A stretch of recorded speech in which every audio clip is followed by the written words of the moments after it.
Hello बच्चों, कैसे हो आप सब। आपके एजुकेशनल यूट्यूब चैनल के ऊपर आपका स्वागत है।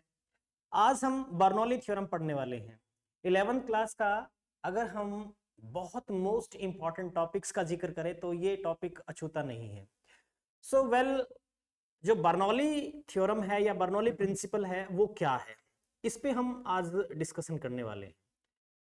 इससे पहले मैंने जो कुछ पढ़ाया है हाइड्रोडायनेमिक्स के अंदर वो आपको अच्छे से पता हो। एक तो मैंने आपको viscosity, viscous force, drag force के बारे में हमने पढ़ा था। रेनॉल्ड नंबर, टर्मिनल वेलोसिटी क्या होती है, टाइप्स ऑफ फ्लो क्या होते हैं, ये हमने स्टडी किया।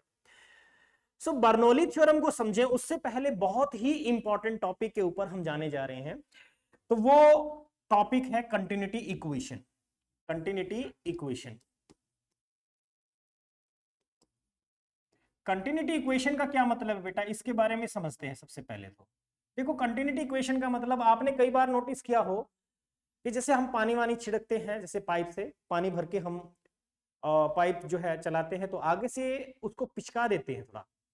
ऐसा क्यों करते हैं? आपने देखा होगा कि पिचकाने के बाद में पानी का जो फ्लो है वो थोड़ा बढ़ जाता है, उसकी वेलोसिटी बढ़ जाती है। ऐसा क्यों हुआ? उसकी जो जेन्युइन उसके पीछे का जो थ्योरी है वो कंटिन्यूटी इक्वेशन से अपने को मिलेगा। या फिर ये कहे कि जो स्प्रेयर है या पिचकारी वगैरह होती है, ठीक है, उसके आगे का जो नोजल है वो बिल्कुल बहुत ही स्मॉल क्रॉस सेक्शन का होता है। उसके पीछे क्या रीजन है, तो ये सब चीज जो है हमें कंटिन्यूटी इक्वेशन से पता चलता है। इसके लिए मैंने क्या किया, लेट्स सपोज कि हमने एक ट्यूब कंसीडर कर ली। ठीक है, एक ट्यूब हमने कंसीडर कर ली कि भाई वो ट्यूब जो भी है उस ट्यूब का क्रॉस सेक्शनल एरिया जो है हो सकता है कम या ज्यादा हो। एक तरफ से मैंने ज्यादा कंसीडर कर लिया। यहाँ पे मान लो A1 क्रॉस सेक्शन एरिया है और यहाँ इसका A2 क्रॉस सेक्शन एरिया है। यहाँ पे वेलोसिटी जो फ्लो की रहेगी वो V1 है और यहाँ से फ्लो की वेलोसिटी V2 हमने कंसीडर कर लिया। आइडियल फ्लो इसके अंदर हो रहा है, यानी वो स्ट्रीमलाइन या लैमिनर है, यानी इस फ्लूइड को हम कंप्रेस नहीं कर सकते। तो जो डेंसिटी है थ्रू आउट वो क्या रहेगी, यूनिफॉर्म रहेगी।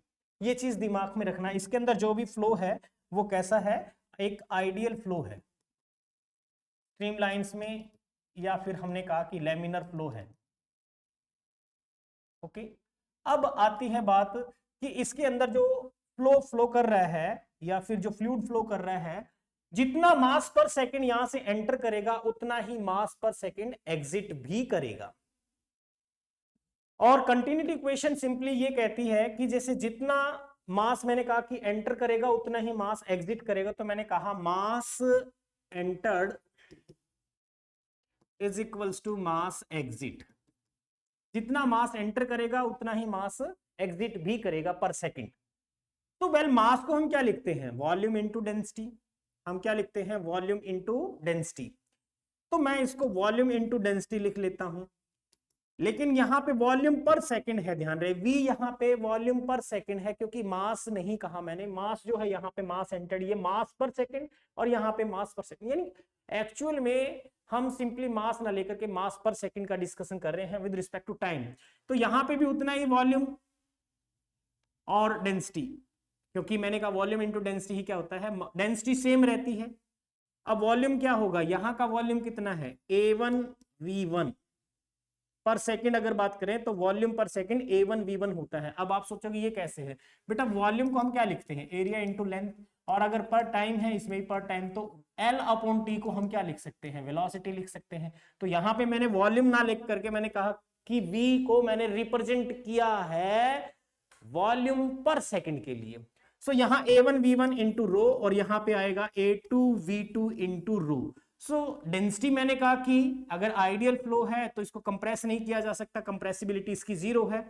सो in short we can say that A1V1 is equals to A2V2, या हम इसको लिख सकते हैं, यही चीज क्या है, वॉल्यूम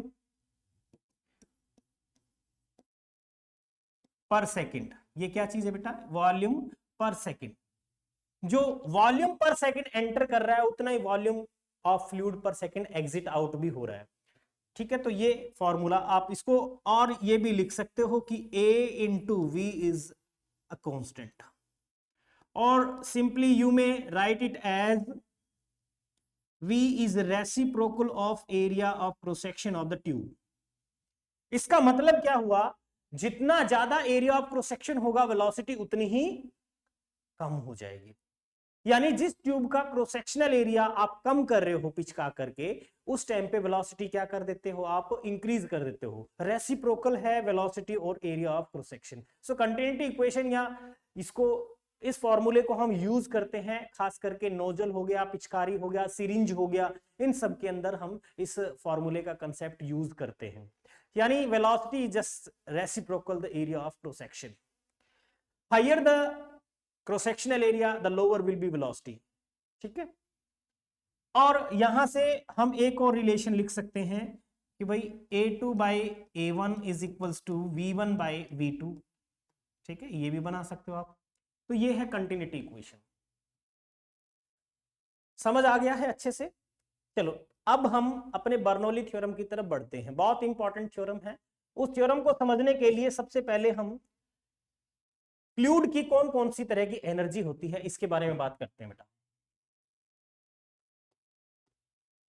तो टाइप्स ऑफ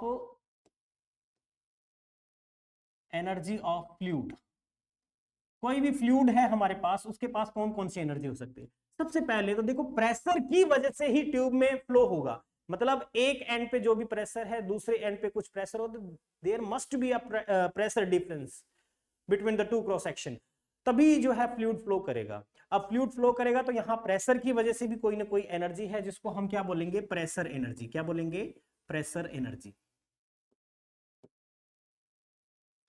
सेकंड जो होता है वो उसकी वेलोसिटी है। फ्लूइड की वेलोसिटी के चलते उसके पास जो एनर्जी है उसको हम बोलेंगे काइनेटिक एनर्जी। इसके बारे में आप अच्छे से जानते हो, काइनेटिक एनर्जी।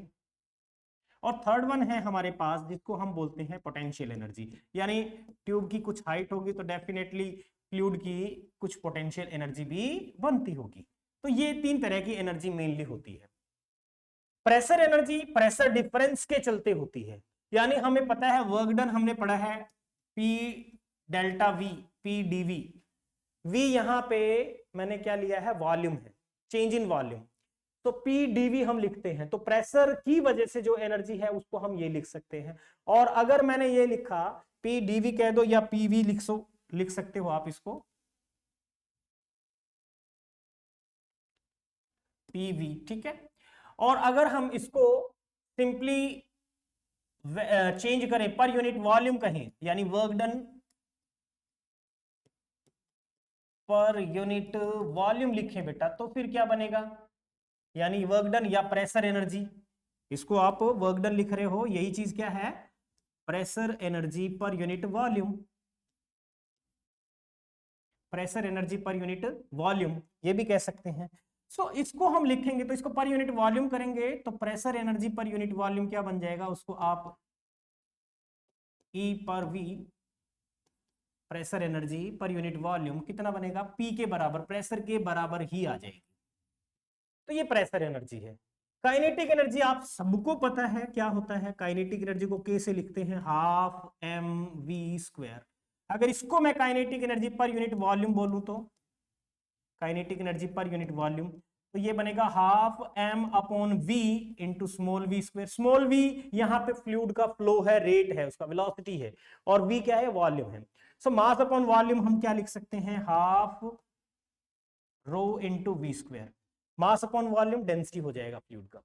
तो इतनी सी बात अपने को पता होना चाहिए। इसी तरीके से पोटेंशियल एनर्जी, अच्छा पोटेंशियल एनर्जी क्या पढ़ा है आपने, आपने पढ़ा होगा potential energy mgh, gravitational potential energy. अब फ्लूइड फ्लो कर रहा है तो उसकी हाइट के चलते उसके पास में ये एनर्जी है, लेकिन मैं इसको कहूं कि potential energy per unit volume,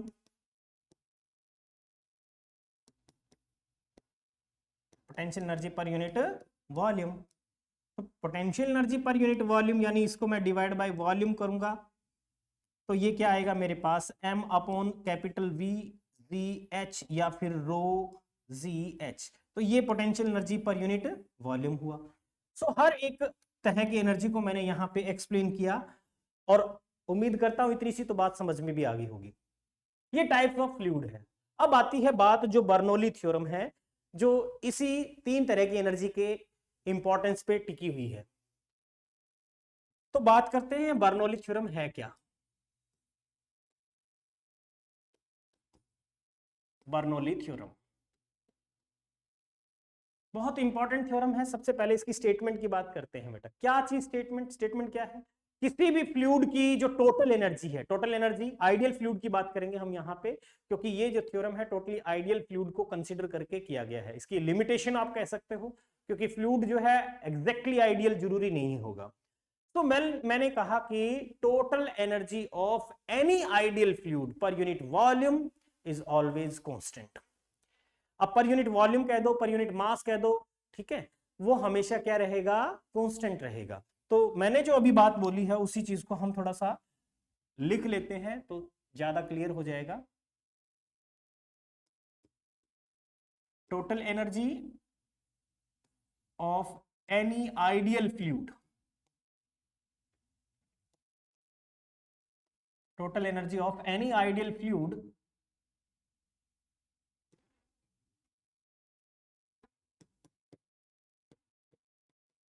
पर यूनिट वॉल्यूम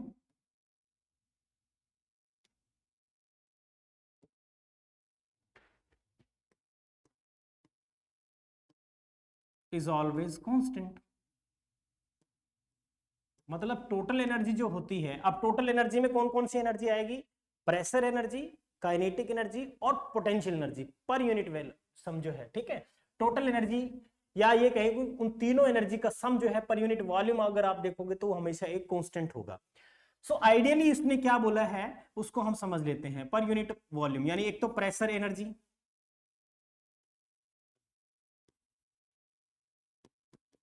इसने क्या बोला है कि pressure energy per unit volume plus kinetic energy per unit volume बेटा प्लस पोटेंशियल एनर्जी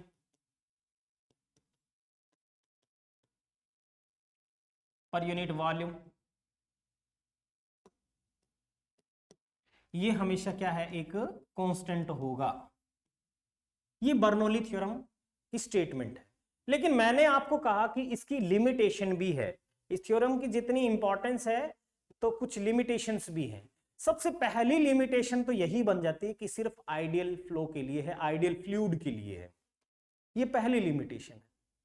दूसरी लिमिटेशन ये है कि इसमें ड्रैग फोर्स कंसीडर किया गया है कि जीरो है। हम पूरा इक्वेशन बनाएंगे तो कहीं पे भी ड्रैग फोर्स का जिक्र नहीं आएगा, जबकि फ्लूइड फ्लो करता है तो डेफिनेटली उनके अंदर जो है कुछ ना कुछ विस्कस फोर्स जरूर होगा, उसको यहां पे कंसीडर नहीं किया गया है। तो ये भी लिमिटेशन है। नेक्स्ट लिमिटेशन बनती है, ट्यूब में कहीं पे कर्व है, तो जहां पे कर्व होगा तो डेफिनेटली जो फ्लूइड जो फ्लो करेगा कर्व पे, वहां पे उसके ऊपर सेंट्रीपिटल सेंट्रीफ्यूगल फोर्स बनते हैं। उन फोर्स का यहाँ पे कोई इंपॉर्टेंस नहीं है, वहां पे इंक्लूड नहीं किया गया ये कहें तो ये भी इसकी लिमिटेशन है। सो वेल लिमिटेशंस जितनी भी हैं वो आप ये चीज देखेंगे कि जितनी लिमिटेशन मैंने बताई उससे भी ज्यादा इसकी बहुत सारी इंपॉर्टेंस है, उसके बारे में हम डिस्कस करते हैं। बर्नौली थ्योरम को सबसे पहले प्रूफ करते हैं, प्रूफ देखते हैं बर्नौली थ्योरम का। इसके लिए मैंने क्या करना है, एक ट्यूब हम इसी तरह की लेते हैं जिसके अंदर ये तीनों तरह की एनर्जी अपने को बखूबी दिखाई दे। जैसे मान लो ये एक ट्यूब है, इसका क्रॉस सेक्शन मैंने यहाँ पे थोड़ा ज्यादा रखा है और उसके बाद इस ट्यूब का क्रॉस सेक्शन हमने कुछ ऐसे कम कर दिया, ये ऐसे टाइप।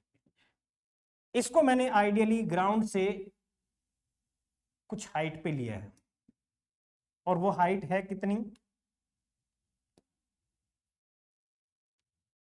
ये हाइट है,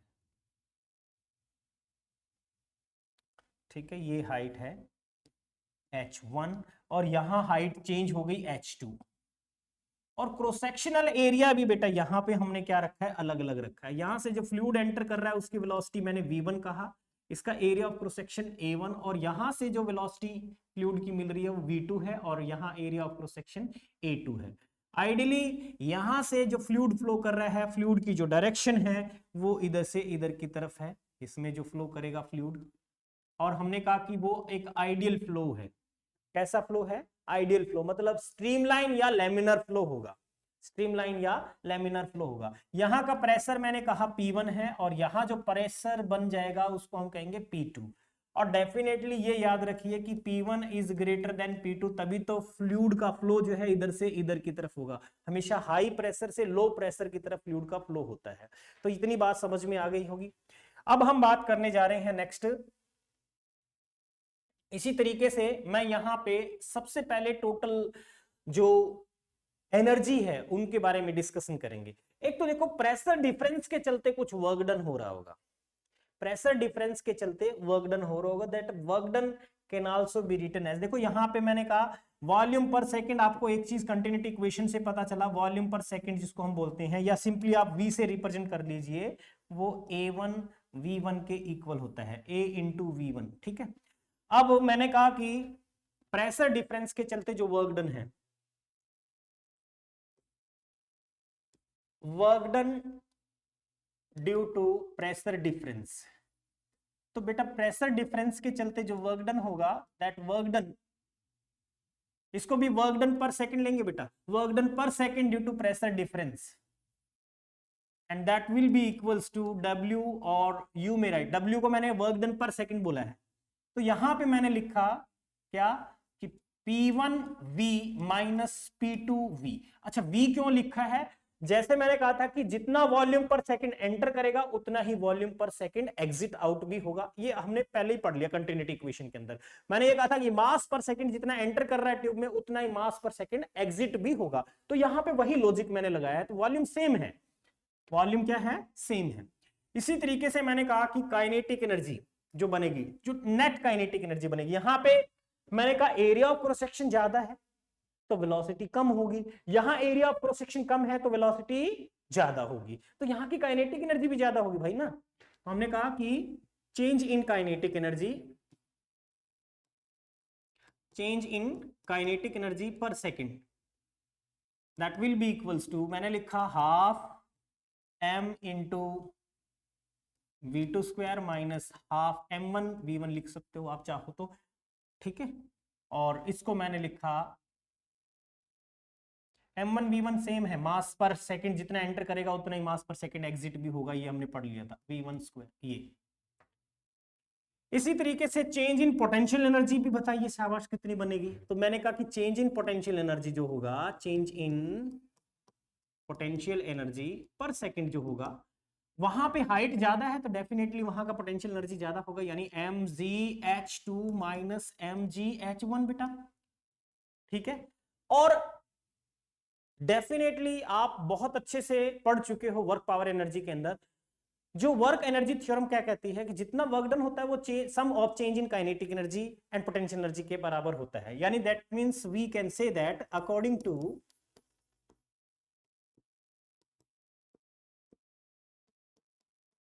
work energy principle, work energy principle, तो सर्टेनली हम ये कह सकते हैं कि जो बर्नौली प्रिंसिपल है वो भी वर्क एनर्जी थ्योरम का ही एप्लीकेशन है किस्म से, ठीक है, यानी वर्क एनर्जी प्रिंसिपल पे डिपेंड करता है। तो जो वर्क डन है वो वर्क डन मैंने लिखा P1V minus P2V is equals to, यहां पे चेंज इन काइनेटिक एनर्जी जो है वो है हाफ m, ठीक है, m1 m2 भी लिख सकते हो आप चाहो तो, ठीक है, minus half m v1 square, और प्लस में हम लिखेंगे mgh2 माइनस mgh1, ओके। और इसी को जो 1 वाली टर्म है उनको एक तरफ रख लो और 2 वाली जो टर्म है उनको एक तरफ ले आओ, देखो यहाँ पे P1V और ये माइनस का half m1v square minus half mgh1, ये जो माइनस की टर्म है इधर उठा के लेके आओगे तो प्लस बन जाएगा, यानी इसको आप लिख सकते हो P1V plus half mv1 square बेटा, और प्लस लिखेंगे हम mgh1, और उधर क्या बनेगा वही सेम चीज P2V plus half mv2 square plus mgh2, ये इक्वेशन आ गई मेरे पास में। और इसको हम इन शॉर्ट में क्या लिख सकते हैं, ये लिख सकते हैं कि P इंटू वी प्लस में हाफ mv स्क्वायर प्लस में mgh is equals to any constant K1, ये मेरे पास एक इक्वेशन आ गई, मतलब ये प्रेशर एनर्जी है, ये काइनेटिक एनर्जी है, और ये पोटेंशियल एनर्जी पर सेकंड है, ये पर टाइम पर यूनिट सेकंड हम कह सकते हैं, पर सेकंड है ये। अब देखिए ये जो स्टेटमेंट है इसी को हम मॉडिफाई करेंगे, मैंने स्टेटमेंट में बोला पर यूनिट वॉल्यूम, पर यूनिट वॉल्यूम, जरूरी नहीं है, इसको पर सेकंड भी कह सकते हैं, पर मास भी कह सकते हैं, तब भी ये स्टेटमेंट ठीक है। ठीक है, तो यहां पे मेरे पास स्टेटमेंट आ गई। इसी स्टेटमेंट को हम थोड़ा सा और मॉडिफाई करते हैं और एक नई इक्वेशन बनाते हैं। तो नई इक्वेशन में मैंने लिखा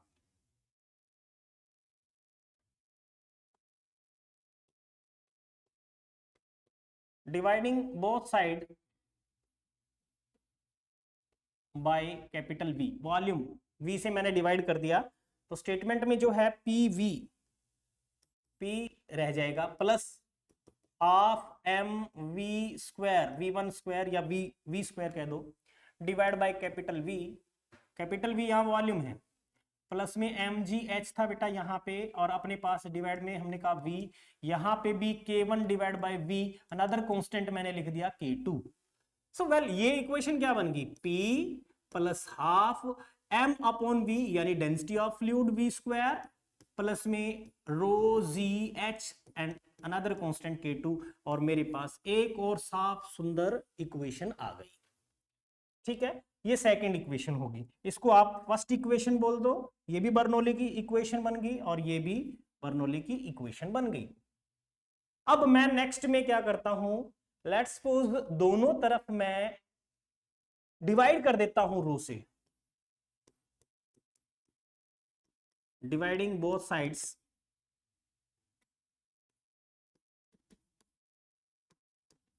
बाय रो, रो से डिवाइड किया तो P अपॉन रो, ये बनेगा मेरे पास हाफ वी स्क्वायर प्लस में जी एच, और अनदर कांस्टेंट कह देता हूं K2 डिवाइड बाय रो बनेगा, उसको K3 बोल दिया। ये भी एक इक्वेशन बन गई, ये भी एक इक्वेशन बन गई। और एक और इक्वेशन कैसे, डिवाइडिंग बोथ साइड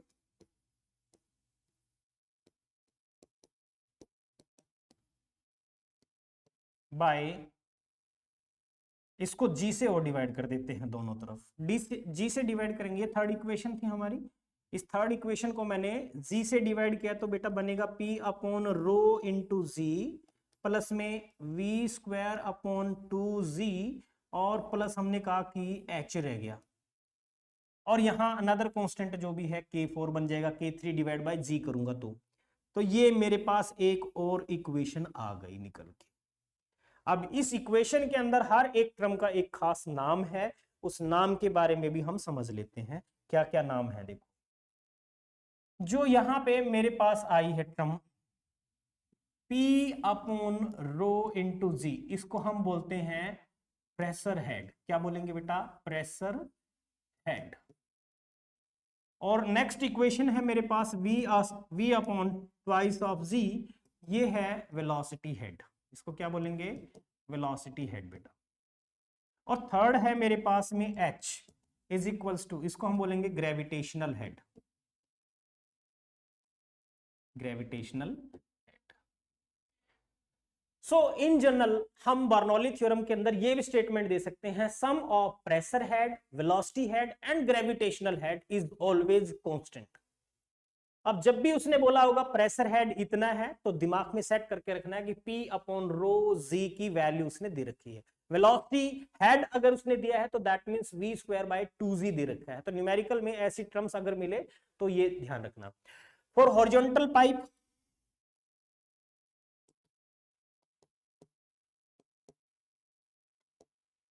हॉरिजॉन्टल अगर पाइप है तो उस केस में जो अपना डिफरेंस आएगा, जो डिफरेंस आएगा ये देखिए, ये जो डिफरेंस था ये H1 और H2 और H2 का, इसमें mg H2 माइनस H1, क्योंकि हाइट अगर सेम होगी तो H2 माइनस H1 की वैल्यू कितनी हो जाएगी, 0। तो H की वैल्यू, ग्रेविटेशनल हेड की वैल्यू कितनी हो जाएगी, 0। और आप सिंपली इक्वेशन लिख सकते हो P upon rho G plus V square by 2z is equals to constant. तो ये एक अनदर इक्वेशन बन जाएगी। वेल बर्नौली थ्योरम के अंदर अगर आप ध्यान से देखो तो ये रो और जी ये सब कांस्टेंट है, डेंसिटी वो फिक्स है, acceleration due to gravity fix है, लेकिन एक फिक्स वैल्यू मुझे मिल रही इन टर्म की सम होने से। P प्रेशर है और V वेलोसिटी है, प्रेशर ज्यादा होगा तो वेलोसिटी कम होगी, प्रेशर कम होगा तो वेलोसिटी ज्यादा होगी। तो यहां से मुझे एक रेसिप्रोकल का रिलेशन पता चल रहा है P is reciprocal the velocity of flow. P is reciprocal the velocity of flow. और बर्नौली थ्योरम की ये जो एप्लीकेशन, ये बहुत जगह पे हम यूज करते हैं, बहुत जगह पे। अब इन जनरल देखो इसकी एप्लीकेशन क्या है, ये तो आपको समझ आ गया होगा, एक बार स्क्रीनशॉट ले लो फिर हम इस पे बात करते हैं। यस, अब देखिए मैंने आपको क्या बताया कि P is reciprocal of velocity. अब ये जो खास प्रिंसिपल है ये बहुत इंपॉर्टेंट हो जाता है। मैं आपको एक चीज बताता हूं, फॉर एग्जाम्पल अगर आप बाइक चला रहे हो, बाइक को हम जब भी किसी स्पीड से जो है किसी ट्रक के पास से गुजारेंगे तो देखना कि ट्रक की जैसे ही क्लोज से गुजरते हैं उस टाइम पे अपनी बाइक जो है थोड़ी हिलती है। और वो एक्चुअल में यहाँ पे बर्नौली थ्योरम है। क्यों हिलती है उसके पीछे लॉजिक होता है कि जब बाइक और ट्रक बिल्कुल क्लोज में होते हैं, स्पीड से आप जा रहे हो, तो बाइक और ट्रक के बीच की जो एयर है वो बहुत हाई वेलोसिटी के साथ फ्लो करती है। जहां वेलोसिटी ज्यादा वहां प्रेशर क्या हो जाएगा, कम। तो जो प्रेशर कम हुआ और बाइक के दूसरी तरफ का जो प्रेशर है वो ज्यादा हुआ, तो बाइक को ट्रक की तरफ धकेलता है। इन जनरल मैं आपको एक चीज और बता दूं, बाइक पे कई लोग जो है, जैसे हम जो है कोई प्लाई वगैरह जो है पकड़ के हम ले जा रहे हैं, ठीक है, प्लाई आपने पकड़ रखी है, कई करते हैं जुगाड़ू काम करते हैं, लेकिन कभी भी गलती से जो है ट्रक के आसपास से ऐसे अगर प्लाई आप पकड़ के जा रहे हो और ट्रक के पास से तेजी से निकालोगे, तो वही लॉजिक फिर यहाँ पे अप्लाई होता है। तो ये जो प्रेशर है वो प्रेशर इस पूरी प्लाई के ऊपर लगेगा, एयर को पास होने का टाइम जगह नहीं मिलेगी, तो बेसिकली क्या होगा, ट्रक की तरफ धकेलता है बाइक को। तो ये चीज ध्यान रखिए। या यहाँ ये भी कह सकते हैं कि समुद्र के अंदर देखा होगा कि दो जहाज बहुत क्लोज से कभी भी नहीं निकालने चाहिए, क्योंकि उनके बीच का जो पानी है वो बहुत हाई वेलोसिटी से मूव करेगा उनके बीच में। जैसे ही हाई वेलोसिटी से मूव करेगा वैसे ही क्या होगा, उनकी बीच की जो वेलोसिटी है, उनके बीच का जो प्रेशर है फ्लूइड का, वो क्या हो जाएगा, कम हो जाएगा, और दोनों तरफ के जहाजों के ऊपर प्रेशर उधर का जो है वो ज्यादा हो जाएगा, जिसके चलते जहाज जो है आपस में टकरा जाते हैं। तो कभी भी बहुत क्लोज से नहीं निकालना चाहिए। तो ये सारे बर्नौली थ्योरम के ही प्रिंसिपल है। इसी तरीके से मैग्नस इफेक्ट को हम सीखेंगे। झोपड़ी वगैरह है, खुले में कहीं पे भी झोपड़ी है, वो क्यों उड़ जाती है, यही लॉजिक है। आप अगर देखोगे तो मान लो इसके अंदर एयर क्या है, एयर जो है वो किस पे है, रेस्ट पे है, एयर इसके अंदर रेस्ट पे है, वेलोसिटी 0 है। और यहां जो एयर है बहुत फुल स्पीड से अगर चल रही है, तो यहाँ की वेलोसिटी बहुत ज्यादा है, v की वैल्यू बहुत ज्यादा है, तो बेटा प्रेशर क्या होगा, कम होगा यहाँ का। और यहाँ वेलोसिटी बहुत ही 0 ही है ऑलमोस्ट, तो यहाँ का प्रेशर क्या हो जाएगा, ज्यादा हो गया। यहाँ का प्रेशर P जो है वो ज्यादा होगा। ये P1 है तो इसको मैंने P2 कहा, तो डेफिनेटली P2 जो है वो P1 से क्या हो गया, ज्यादा हो गया, P1 से ज्यादा हो गया। अब ये जो P2 प्रेशर है, जो झोपड़ी के अंदर जो एयर है वो क्या करेगी, इस ऊपर की रूफ को उड़ा देगी, ठीक है। तो एक्चुअल में यहां लॉजिक के ऊपर वाली छत नहीं, चारों तरफ से लगता है वैसे तो प्रेशर, लेकिन जो ऊपर का हिस्सा है ये लूज होता है, यहां से जो है उड़ने के चांसेस ज्यादा होते हैं। ये चीज है, इसको बर्नौली की ही प्रिंसिपल कह सकते हो। इसके अलावा स्प्रेयर वगैरह होगा, एटमाइजर होगा, या पिचकारी वगैरह है, उनके अंदर भी बर्नौली प्रिंसिपल हम यूज करते हैं। जैसे फॉर एग्जांपल मान लो मेरे पास में एक स्प्रेयर है, ठीक है, ये एक बॉटल है, इसके अंदर कुछ हमने लिक्विड फिलअप कर रखा है, और एक पाइप से इसमें कनेक्शन है, इसको पूरा बंद कर रखा है हमने।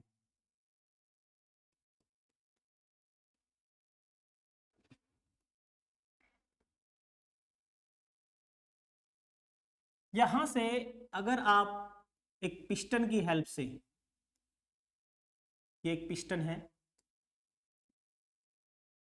ठीक है, जैसे ही तेजी के साथ में एयर को फ्लो करवाते हो, ठीक है, इस पिस्टन को मूव करवाओगे, तो बेसिकली क्या होगा, यहां से एयर जो है मूव करेगी तेजी से, यहाँ की वेलोसिटी हमने कहा कि बहुत ज्यादा होगी, तो यहाँ का प्रेशर फॉल डाउन हो जाएगा, प्रेशर गिर जाएगा। जैसे ही हम उसको पिचकारी को ऐसे दबाएंगे, वेलोसिटी जो है वो ज्यादा होगी एयर की, और वहां का प्रेशर क्या हो जाएगा, कम हो जाएगा। अब इसके अंदर जो एयर है, यहाँ की जो एयर है, ये क्या करेगी, ये प्रेशर बढ़ जाएगा, यहाँ का प्रेशर बढ़ जाएगा, क्योंकि यहाँ की वेलोसिटी तो बहुत ही कम है, और ये प्रेशर क्या करेगा, इस फ्लूइड को ऊपर राइज करेगा, और जैसे ही फ्लूइड ऊपर पहुंचेगा, ये फ्लूइड भी इसके साथ में स्प्रे होता है। तो ये इस तरीके के प्रिंसिपल पे मतलब बहुत सारी चीज है ऐसी जो इसी पे डिपेंड करती है। इसको हम एटमाइजर या फिर स्प्रेयर कह सकते हैं, या फिर कोई एरोप्लेन जो है, आपने नोटिस किया हो एरोप्लेन भी इसी के प्रिंसिपल पे काम करता है। एरोप्लेन को इन जनरल जैसे आप देखते हो कि मान लो ये एक एरोप्लेन हमने कंसीडर कर लिया, ठीक है, ये एक एरोप्लेन हमने बनाया ऐसे टाइप में, इसमें विंग्स लगे होते हैं। तो ये जो विंग्स है, ये वाले जो विंग्स है, इस हिस्से की बात करेंगे, एयरफॉइल्स बोलते हैं इसको। इनका शेप कुछ ऐसा होता है, इनका शेप जो है, क्रॉस सेक्शन जो है कुछ ऐसा होता है। इस क्रॉस सेक्शन की बात कर रहे हैं, ये क्रॉस सेक्शन देखने में कुछ इस टाइप का होता है।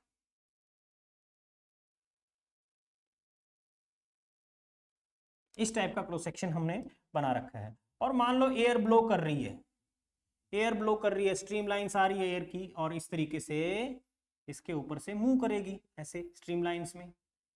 और जो नीचे की एयर है उसको एक एक्स्ट्रा फोर्स जो है, एक किस्म से एयर का ड्रैग फोर्स जो है फील करना पड़ रहा है। जो ये हिस्सा है इसकी वजह से, जो ये हिस्सा है इस हिस्से की वजह से एयर को एक ड्रैग फोर्स फील करना पड़ रहा है, जिसके चलते क्या होता है, ऊपर का हिस्सा स्ट्रीमलाइन बनाया गया है, ऊपर का हिस्सा स्ट्रीमलाइन बना गया, जहां पे हमने कहा कि वेलोसिटी जो है फ्लूइड की क्या रहती है, बहुत ज्यादा रहेगी। एक की वेलोसिटी जो है वो बहुत ज्यादा रहेगी, v1 बहुत ज्यादा है लेकिन प्रेशर कम हुआ।